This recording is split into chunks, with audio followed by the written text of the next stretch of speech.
Pero meron talaga na parang bunga talaga siya ng panalangin. So halimbawa yung Abaginoong Maria, Abaginoong Maria. Sinulat ko siya nung lumipat kami from novitiate dito sa Loyola House. Iba yung daloy ng buhay, mas mabagal. Tapos nang lumipat kami dito, aral, full-time, tapos parang ang daming ginagawa, ang daming apostolate, gano'n. So, parang medyo na-overwhelm ako noon. Tapos, naalala ko lang, parang isa sa mga nilapitan ko noon, syempre si Mama Mary. Sa spirituality ng mga Jesuits, ano yung pinaka-tinetreasure mo? Especially yung in your formative years early on as a Jesuit. I would say yung talaga, yung discernment. Yun yung, core ng spirituality ni St. Ignatius of Loyola. Na, kasi hindi sa lahat ng panahon klaro kung ano yung dapat gawin or kung ano yung tama at mali. Minsan dalawang tama yung kaharap mo. No? Kaya kailangan or may tama yung kaharap mo. Pwede din minsan, no? Pero yun, parang minsan kailangan ng paraan ng pangingilatis kasama ng Diyos para matuklasan mo kung ano talaga yung dapat at kung ano yung tinatawag ka na gawin. Kilalanin natin si Brother Dom Bulan of the Society of Jesus at pakinggan natin kung paano na ipagsasanib puwersa ang pagiging Jesuit at pagiging Bloom or fan ng Bini. Dito lamang sa episode ng Sensei. Kasama ako si Mr. Romar Chuka. Ito ang Sensei na kung saan ang kwento ng puso gabay ng pananampalataya.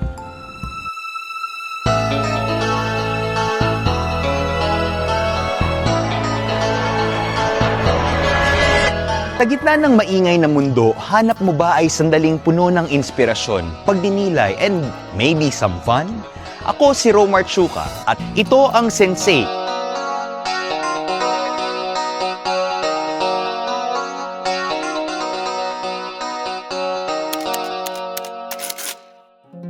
Sa spirituality ng mga Jesuits, ano yung pinaka-tinetreasure mo? Especially yung in your formative years early on as a Jesuit.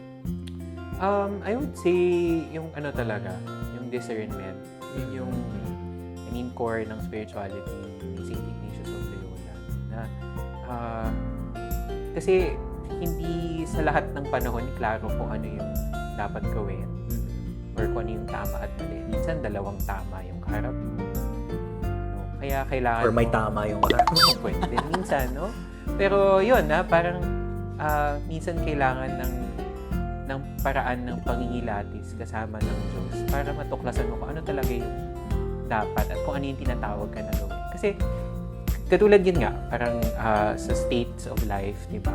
Pwede naman na pwede ka maging mabuting ama, pwede ka ding maging mabuting pare.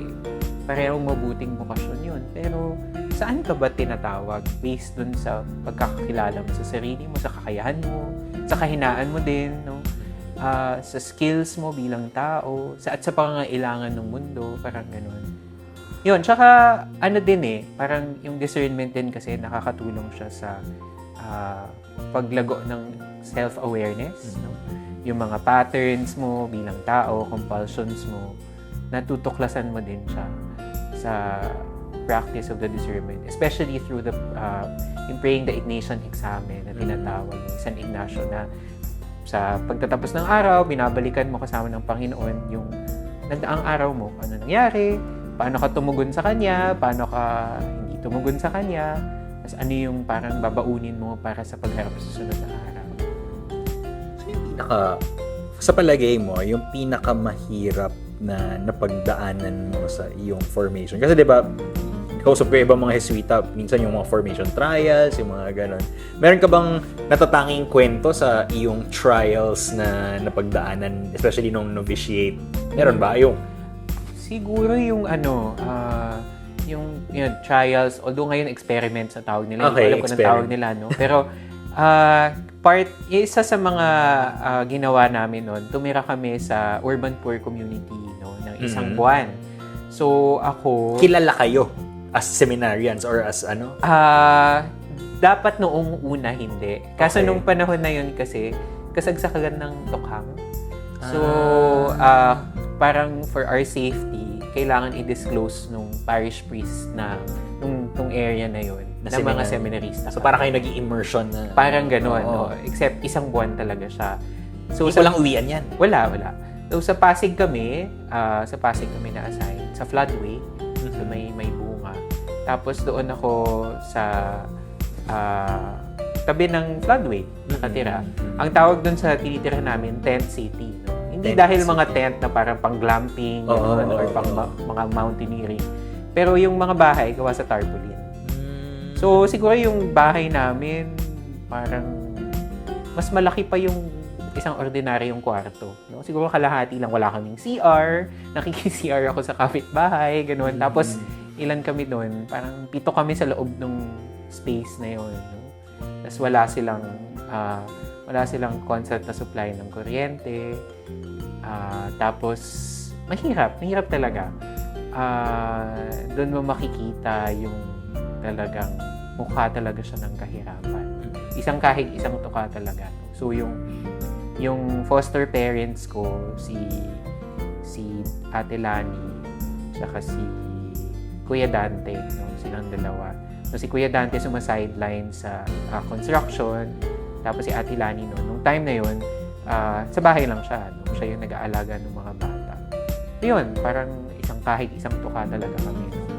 Ano na yun. So, mahirap siya, more than the physical difficulty, I would say, yung emotional, mental difficulty na wala kang magawa ng sitwasyon. Oo. Na kailangan mo lang talaga siyang harapin tsaka pagdaanan. Tapos parang kung kami, isang buwan lang yun, sa iba, buong buhay nila yun. Yeah. Oo. So, mahirap talaga yun. As a Jesuit or as a person, usually, naging defining moments natin, ika nga sa sinabi ni St. Ignatius, yung cannonball experiences natin, no? Was there ever like a defining moment in your discernment na pwede man siguro mabahagi kung if you're willing na ito yung naging cannonball moment ko na mas nagpatatag sa akin bilang isang Brother Dom Bulan? Siguro recently lang, no? Nagkaroon ng parang malubhang medical emergency sa pamilya. No? At talaga sa akin kasi parang very important yung family. No? So, nung mga panahong yun, talagang akala ko parang medyo malala na yung sitwasyon. Mahirap siya, no? Mahirap yung pinagdaanan namin. Pero, all throughout, parang at the end of each day, kapag nag-e-examine ako, nasa ospital man, or pumipila, ganyan, para sa gamot, para sa mga bayarin, kung ano man, or kunyari mag-isa lang sa chapel, sa ospital, parang na-realize ko na hindi pa rin talaga ako pinapabayaan ni Lord. So, sabi ko, Nabitin ba kayo? Magbabalik ang usapan namin with Brother Dom Bulan of the Society of Jesus dito sa episode ng Sensei. Kasama ako si Mr. Romar Chuka.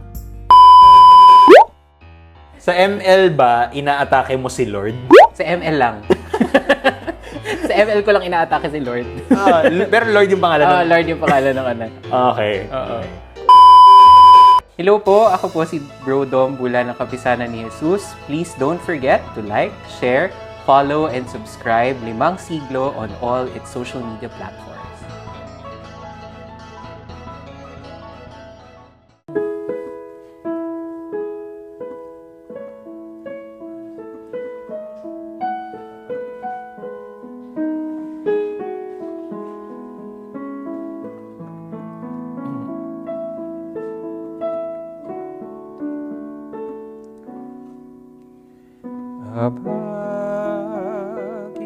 Panginoong Maria,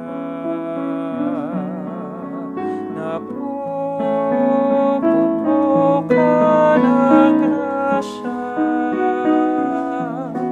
ang Panginoon ay sumasa iyo, bukod kang pinagpala sa babaeng lahat at pinagpala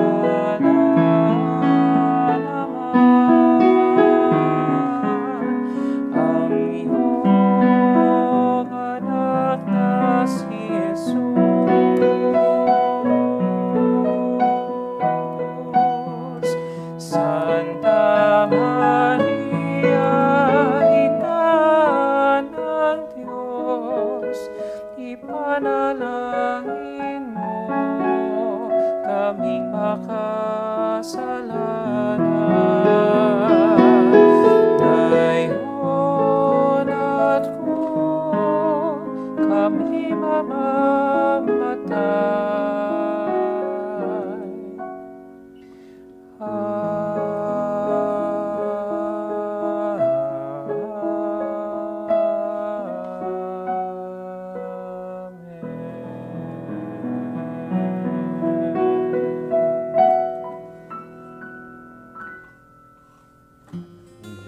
sabi ko parang inaakay niya pa rin ako nun.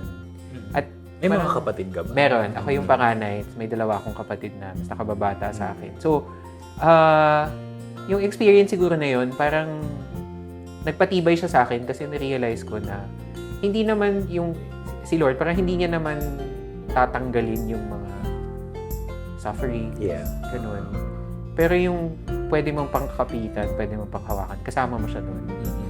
So, yun yung naramdaman ko, no, experience na yun. Hindi siya naging madali, pero nakayanan kasi hindi, pakiramdam ko, hindi niya ako pinabayaan. Hindi niya kami pinabayaan. Talking about itong mga napagdaanan mo, itong mga mahalagang bahagi ng iyong formation, naging instrumental, pun intended, yung ito ba sa iyong pag-compose ng mga kanta? Ano na so far yung mga na-compose mo? Perhaps na publish na under Jesuit Music Ministry. Kasi pag, weird kasi, minsan kasi pag nagsusulat ako ng kanta, parang, siguro at least masasabi ko yung mga nasulat kong kanta, parang bunga siya ng panalangin. Manalangin. So, either kung masaya man ako or may pinagdadaanan, parang minsan kapag hindi ko siya ma-express, hindi ko siya masabi o maano, minsan lumalabas siya sa musika, gano'n. Minsan nauuna yung tono, minsan nauuna yung lyrics, gano'n. Pero, depende sa sitwasyon. Pero nagiging creative outlet siya for me. Minsan din naman, merong mga kanta na parang out of pressure. Out of pressure. Yung parang Urgency. kailangan natin ng salmo, for example, ganyan. Pwede ka ba magsulat? O di, masulat ka, gano'n. Minsan may nakakatulong din yun. Pero meron talaga na parang bunga talaga siya ng panalangin. So halimbawa yung Abaginoong Maria. Abaginoong Maria,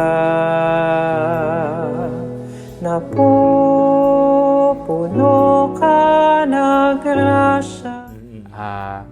Sinulat ko siya nung lumipat kami from novitiate dito sa Loyola House. So, after 2 years of novitiate, noong 2017, lumipat kami dito. Tapos naalala ko, hirap ako noon makapasok dun sa ritmo ng buhay na bago sa akin ulit. Kasi iba yung... Kasi structured ang novitiate, tama ba? Oo, tsaka tahimik, di ba? Okay. Tahimik, structured, iba yung daloy ng buhay, mas mabagal. Tapos nang lumipat kami dito, aral, full-time, tapos parang ang daming ginagawa, ang daming apostolate, gano'n. So, parang medyo na-overwhelm ako noon. Tapos, naalala ko lang, parang isa sa mga nilapitan ko noon, syempre si Mama Mary. Tapos, nagdadasal ako sa kanya. Siguro yun yung naging fruit nung prayer na yun. Yung naisulat ko yung kanta na yun. So, yun, yung mga ganong experiences. Ano pa yung mga ibang mga naisulat mo ng mga kanta? And may mga kwento ba yon yung mga kantang yun? Yung ano naman, yung siguro yung isa pa, sa novitiate ko naman to nasulat, yung Kabanal-Banalang Puso ni Jesus. Kabanal-Banalang Puso ni Jesus. So yun naman, nasulat ko siya after ng retreat, no? Kasi yearly may retreat kami sa novitiate. So, yun. Yun yung time na parang before, nag-apply na kami for application for vows. No? Kasi hindi ibig sabihin na kapag pumasok ka sa novitiate, dire-diretso na yun. Hindi pala. Pero NSJ, tama ba? Ano yun? Oo, NSJ, parang Novice of the Society of Jesus. Tapos, pag nag-vows ka na, SJ. Pero yun, nung time na yun, hindi parang act of surrender kasi hindi ko alam kung tatanggapin ba ako, magbabawas ba ako, kung madidelay ba ako, o sabihin nila, hanggang dito na lang, ganun. So, yun yung retreat, tapos parang very powerful yung image of the Sacred Heart para sa akin nung time na yun. Kasi Sacred Heart Novitiate, una. Tsaka pangalawa, parang I just found comfort and solace in the image of the heart of Jesus. So, yun din yung naging bunga nung prayers na yun, yung experience na yun, yung kantang yun. And then recently naman yung Ponme con tu hijo. Ano naman ang, di ba that's Espanyol or Chabacano? Espanyol, no? Yun yung prayer ni San Ignacio noong kasi 'di ba hindi pa siya naghahanap siya ng confirmation mula sa Panginoon nung time na yun. Kung ano ba yung gusto niyang gawin nila para sa kanya. Ano yung mission ng society para sa kanya dahil na-reject nga sila sa Jerusalem, no? Hindi sila nakapunta doon. So saan sila? Tas he was praying that actually he was praying to Our Lady that he may be placed with a son. So, Ponme con tu hijo, Place me with your place son. me with your son. Parang yun yung naging title eventually nung di ba? Nung album. Nung album. Oo, nung album. The album is collaborative. No? Ako, si Father Arnel, at si Father Bok yung gumawa ng mga kanta. Tapos yun yung isa sa mga kanta doon. So, naging meaningful din siya sa akin. Kasi, yun din naman, theology na ako noon. Tapos yun din, parang I guess, it's also that time na mapapaisip ako na, ano ba Lord, saan ba? Anong balak mo sa akin after formation? Tapos yun, another invitation to surrender. So, yun yung naging bunga, yung kanta ko. Saan ka yung, di ba, so you're talking about yung stages of formation sa Jesuit. So, di ba, you have the novitiate. After the novitiate, yun yung tinatawag na theology, first study. So, studies. may philosophy. Tapos, after nun, may regency na tinatawag. Yun yung ma-assign ka sa, usually sa isang Jesuit school sa Pilipinas. Magtuturo ka ng 2-3 taon, ganun. You were assigned Sa Zamboanga ako na-assign. ilang years? 2 taon. Nung kasagsagan ng pandemic. So, yung una kong taon, actually, first, practically 2 years, online yung pagtuturo namin, no? So, kakaibang Regency experience siya, no? Usually, kapag Regency, face-to-face, Yeah. no? Nakikipag-usap ka sa mga estudyante, kaka-interact mo sila araw-araw, pero ako, sa kasawiang palad, no? Kausap ko sila sa computer, sa laptop, no? So, challenging. Siguro yung first year of teaching ko, nakita ko na lang yung mga estudyante ko nung college na sila. Kasi grade 12 yung tinuturuan ko. So, nag-graduate. Oo, nakita ko lang sila kapag pick up sila ng modules sa school. At nung lumipat na sila, first year college na sila. Yung second batch of students ko, yun yung mas nakita ko. Although, online pa rin practically yung Regency namin. So, kakaiba siyang experience.